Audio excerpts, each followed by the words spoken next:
Luar biasa, seorang ilmuwan matematika dan misionaris Kristen asal Kanada ini masuk Islam setelah mencari kesalahan isi kitab suci Al-Quran.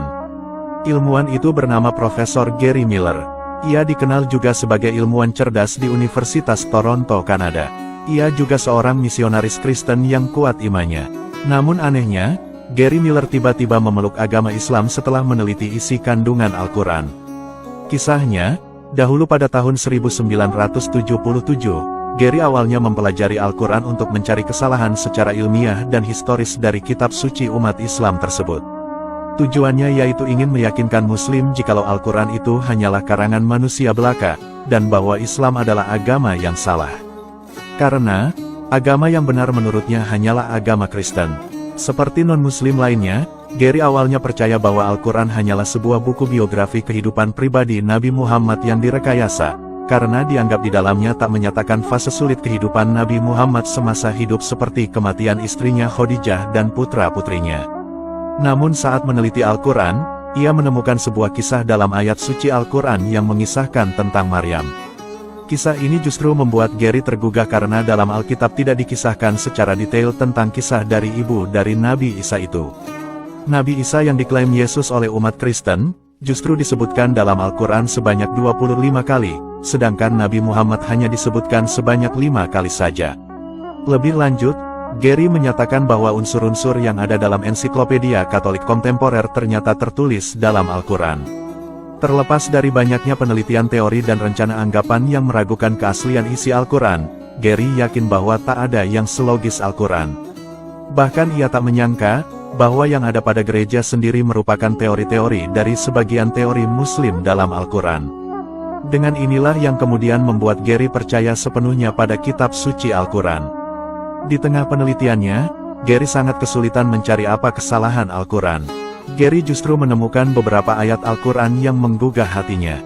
Dia mulai ragu apakah bisa menemukan kesalahan Al-Quran.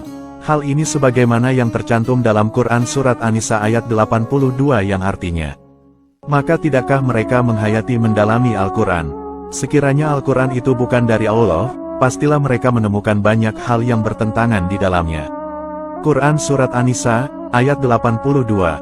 Lalu, sebagaimana tercantum dalam Quran Surat Al-Baqarah ayat 23 yang artinya, "Dan jika kamu tetap dalam keraguan tentang Al-Quran yang kami wahyukan kepada hamba kami Muhammad, buatlah satu surat saja yang semisal Al-Quran itu, dan ajaklah penolong-penolongmu selain Allah jika kamu orang-orang yang benar."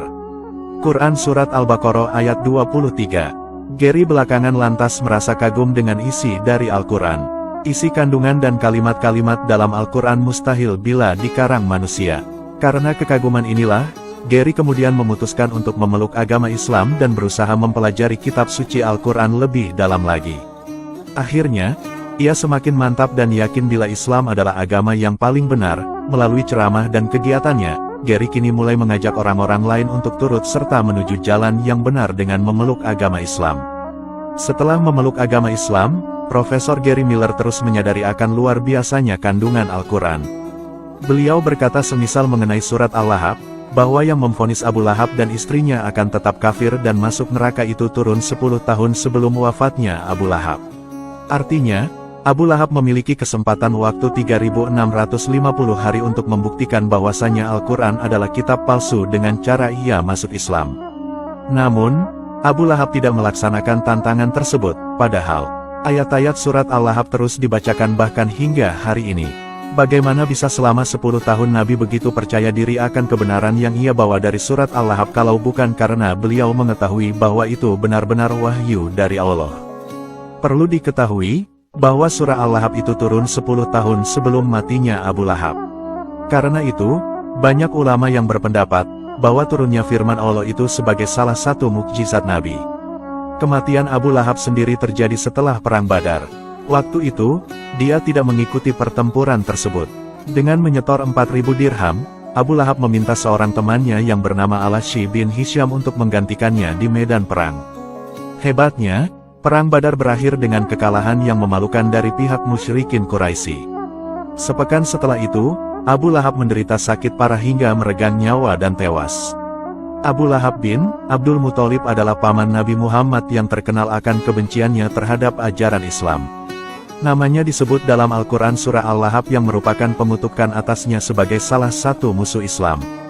Bagi Profesor Gary Miller, nasib nahas yang menimpa Abu Lahab yang sudah diberitakan jauh sebelumnya dalam surat Al-Lahab di atas sungguh sangat mencengangkan. Mengapa? Karena tak mungkin seorang nabi meramalkan nasib pamannya itu jauh sebelum akhir hidup yang dramatis itu menimpa Abu Lahab. Pasti berita itu berasal dari langit yang tak pernah salah. Hal inilah salah satu penyebab mengapa Profesor Gary Miller menjadi seorang Muslim pada tahun 1978. Menurut beliau, Al-Quran tak mungkin dikarang manusia manapun sepanjang sejarah peradaban dari dulu, kini, dan di masa depan. Profesor Gary juga menulis akan kekagumannya kepada Al-Quran dalam bukunya yang berjudul The Amazing Quran. Di buku ini kita bisa membaca dan dapat mengikuti hasil penelitian Profesor Gary Miller tentang betapa dahsyatnya Al-Quran dalam menantang logika manusia untuk mencari kesalahan di dalamnya. Semoga kisah ini bermanfaat. Wallahu a'lamu bishawab.